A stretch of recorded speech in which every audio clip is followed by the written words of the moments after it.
वतन के लोग जरा आँख में भर लो जो शहीद हुए हैं उनकी जरा याद करो कुर्बानी मेरे वतन के लोगों जरा आँख में भर लो पानी जो शहीद हुए हैं उनकी जरा याद करो कुर्बानी। साचू बलिदान तो आवा वीर पुरुषों છે બલિદાન આપવું હોય તો ક્યારેક સંસ્કૃતિ ઉપર કોઈ પ્રહાર કરે ત્યારે પોતાની જાતનું બલિદાન આપે ક્યારેક સમાજમાં કોઈક બહેન દીકરી ઉપર ખરાબ દ્રષ્ટિ કરે ત્યારે પોતાની જાતનું બલિદાન આપી દો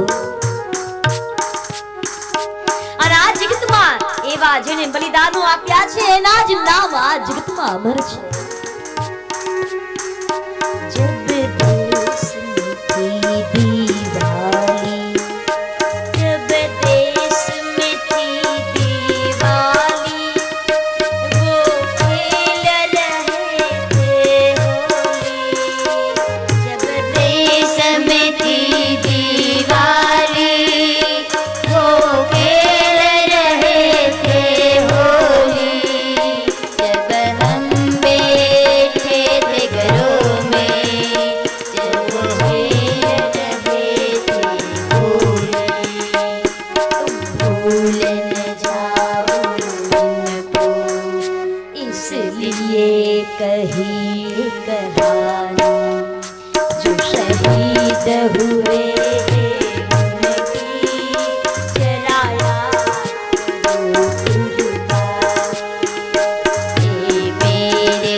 આવી રીતે બલિદાન અપાય પણ હે આ વિચાર કરવા લાગ્યો એ કબીલાનો સરદાર કે મારી ત્યાં બાળક થયું છે તો બલિ આપવો જ પડશે અને જેને બલિ તરીકે લઈ જતા હતા એ ભાગી ગયો મરવું કોને ગમે ભાગી ગયો અને એવા સમયે ભરત સામા મળ્યા એને પકડ્યા પણ કોઈ વિરોધ નથી કર્યો પકડીને લઈ ગયા એટલે સીધા જ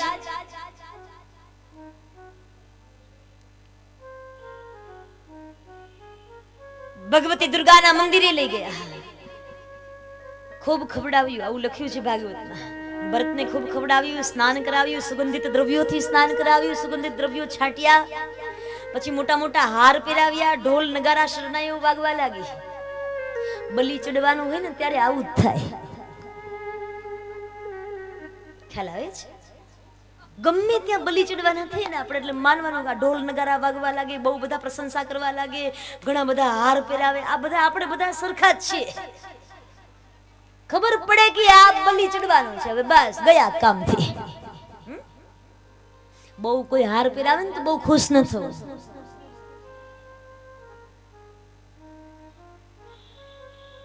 બહુ ખુશ ન થવું કારણ કે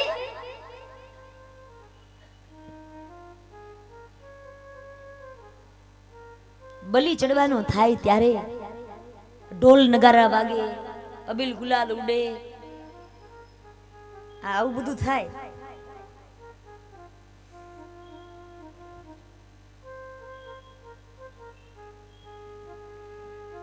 તો અહીંયા ભરતજીને લઈ ગયા બલિ ચડાવવા માટે પણ જેના ઉપર રામનું રખેવાળું હોય એને કોઈ ઉની આંચ ન આવે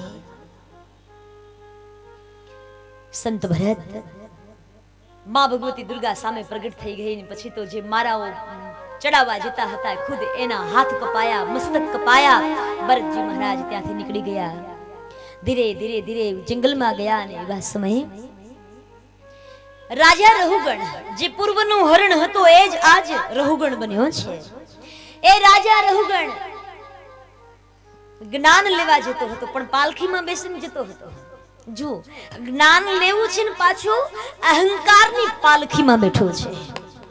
સ્નાન તો કરવું છે પણ કીચડે રાખવી છે ને સ્નાન કરવું છે. અહંકારની પાલખીમાં બેઠો છે ને જ્ઞાન લેવા જાય કપિલ ઋષિના આશ્રમમાં સત્સંગ કરવા માટે જાય. એવા સમયે જે કહાર લોકો હતા એમાંથી એક ભાગ્યો અને એને પાછો શોધવા ગયા તો પાછા ભરત જ મળ્યા. અને જેવા ભરત મળ્યા એના હાથે એ પાલખી ઉચકાવી. જગતનો સાધુ, જગતનો સદગુરુ આ જગતના જીવને ખભે ઉચકી લે. તું જેવો છે એવો એક વાર આવતો સહી, હું તને ઉચકી લઈશ. ગમે તેટલી ગંદકી ભરી હોય, તારા અંદર ગમે તેટલા વિકારો ભર્યા હોય, એક વાર તું શોધતો શોધતો મને આવતો સહી. ખભે બેસાડી દીધા અને પછી તો ધીરે ધીરે પાલખી ચાલી. પણ ભરતનું ધ્યાન ઉપર નથી કે મેં રાજાની પાલખી ઉચકી છે. એ તો આપણને આવું થોડુંક માની લો કે મોદીજીની ગાડી ચલાવવા તમને કોકને મળી હોય તો તો છાપામાં આપી આપણે મોદીની ગાડી મેં ચલાવી હતી. અહીંયા તો સંત છે, સંત એ ક્યારેય એને અહંકાર ના આવે. ઉપર દ્રષ્ટિ નથી કરી, એને નીચે દ્રષ્ટિ કરી છે. રાજાની એ પાલખી ઉપાડતા ઉપાડતા જઈ રહ્યા છે. એવા સમય નીચે ધ્યાન રાખે જગતના બીજા જીવો કચડાતા તો નથી ને. જગતનો સાધુ, જગતનો સદગુરુ એની નિગાહ હંમેશા નીચે હોય. નીચેનો જે સમાજ, જેની પાસે ખાવા માટે રોટી પણ નથી, એવા લોકોનું ધ્યાન સાધુ રાખે. જીવને બચાવી રહ્યા છે. કીડી મકોડા બધા એ જોયા, એ તો પ્રતીક છે. જગતના જીવને બચાવે, ક્યાંક કચડાઈ ન જાય. જગતની અંદર સંત ભરત એટલે સંત એટલે ખાલી ભગવા કપડા પહેર્યા એ જ નહીં, જેના અંદર રુજુ હૃદય છે બધા સાધુ જ છે. અને એ સાધુઓ ક્યારેક વિચારે કે જગતનો કોઈ સમાજ કચડાતો તો નથી ને, જગતમાં કોઈક ભૂખ્યું તો રહી જતું નથી ને.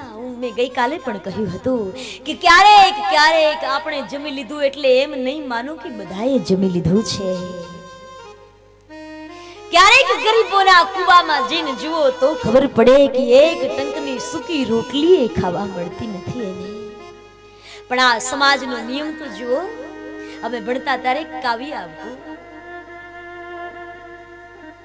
મને તો એ જ સમજાતું નથી કે આવું તે સિદ્ધને થાય છે. ફૂલડાઓ ડૂબી જતા ને પથરાઓ તરી જાય છે. મને તો એ જ સમજાતું નથી કે આવું તે સિદ્ધને થાય છે.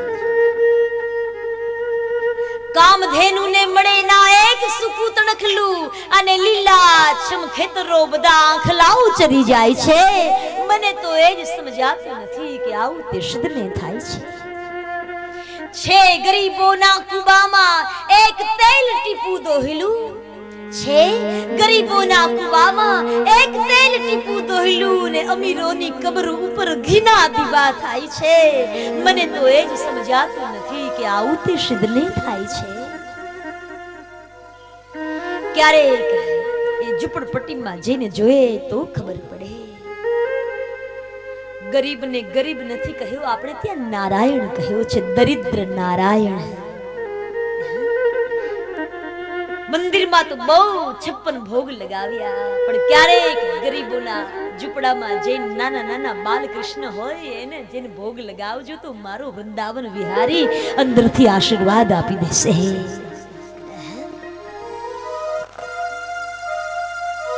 કાલે પણ કહેલું કે મંદિરો બહુ બનાવ્યા, હવે તો એ મંદિરોને સાચવીએ તોય ઘણું છે.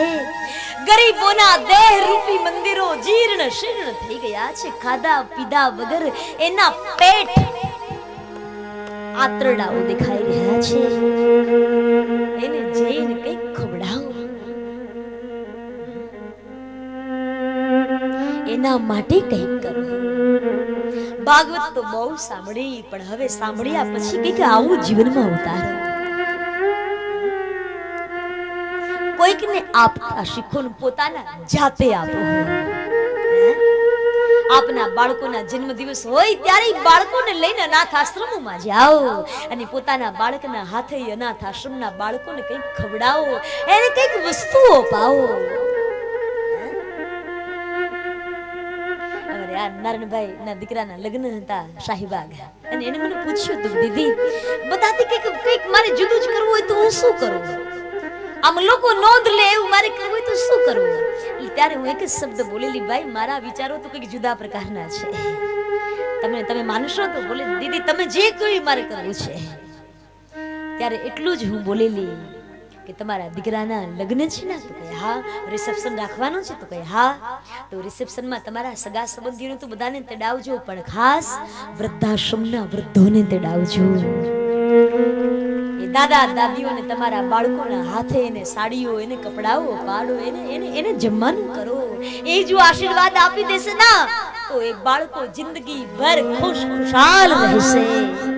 દુનિયાના કોઈ દુઃખ દર્દ એને સ્પર્શી નહીં શકે. જગતમાં કર્યા જેવું હોય તો આ કર્યા જેવું છે ભાઈ બહેનો. કોઈકના આંસુ લૂછીએ, કોઈકને કામ આવીએ.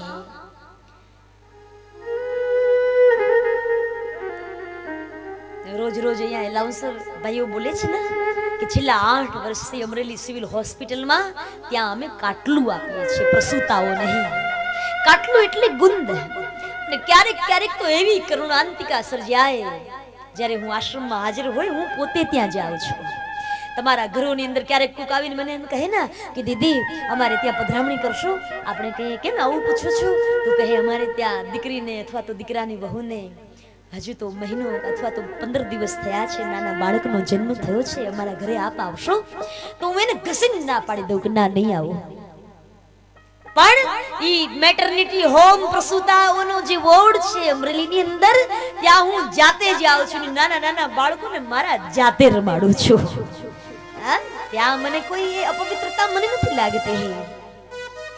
પણ મેં ખાસ જોયું છે, તમે ખાસ જજો. હું એટલા માટે નથી કહેતી, મારી આત્મશ્લાઘા કરવા માંગતી જ નથી. ક્યારેક તમે જઈને જુઓ તો ખબર પડે.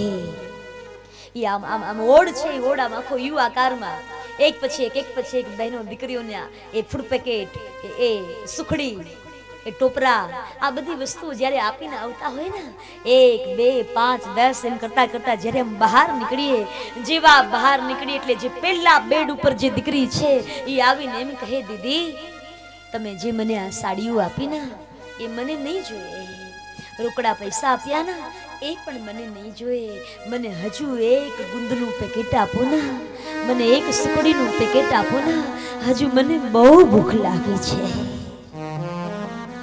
વિચાર તો કરો, જેને ખાવાની સૂકી રોટલી મળતી નથી એને ક્યારેક જઈને એના આંસુ લૂછજો.